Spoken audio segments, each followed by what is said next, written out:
राधा, तुम्हें कुछ नहीं होगा राधा। मैं अस्पताल लेके आया हूँ तुझे। डॉक्टर साहब तेरा इलाज करेंगे, तुझे कुछ नहीं होगा।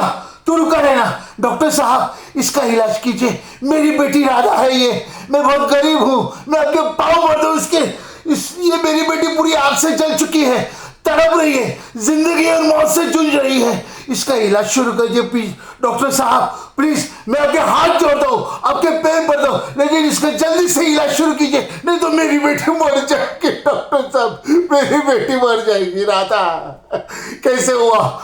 डॉक्टर साहब मेरा बेटा, इसका भाई विदेश से कई साल के बाद आया। इसी खुशी में मेरी राधा कुछ बनाने के लिए रसोई घर गई, गैस ऑन किया, इतने में फोन आया। फोन लेने के बाद, काम होने के बाद वो वापस रसोई घर में आई और माचिस जलाई और ये आग में चपेट में आ गई और पूरी तरह जल गई। डॉक्टर साहब इसका इलाज कीजिए। Police complaint.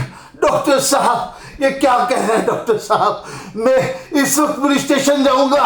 डॉक्टर साहब पुलिस स्टेशन बहुत दूर है, कुछ हो गया मेरी राधा को इस समय तो। नहीं, मेरे पास टाइम नहीं है।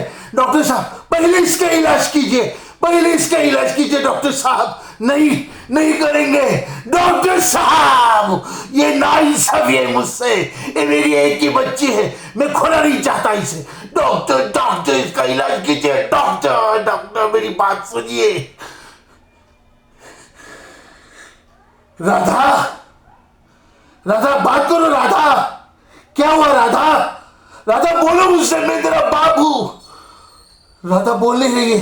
राजन तेरी बहन बोल रही है। राधा चली गई। गई मेरी बच्ची राधा गई, मेरी छोड़ के चली गई। मेरी बच्ची राधा गई। मेरी बच्ची, इसके लिए शादी के लिए लड़का देख रखा था। बोली पापा मैं आपको कभी नहीं छोड़ के जाऊंगी, और ये सचमुच मुझे हमेशा के लिए छोड़ के चली गई। डॉक्टर इसका क्या जवाब दोगे आप? क्या जवाब दोगे? मेरी बच्ची गई है, मर गई वो आपकी वजह से। गई मेरी बच्ची राधा गई। राजन मेरे बेटे तेरे में चली गई।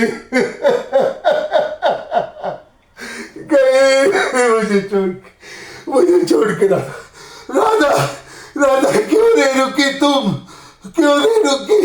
राधा मेरी बच्ची राधा गई मुझे छोड़ के हमेशा के लिए।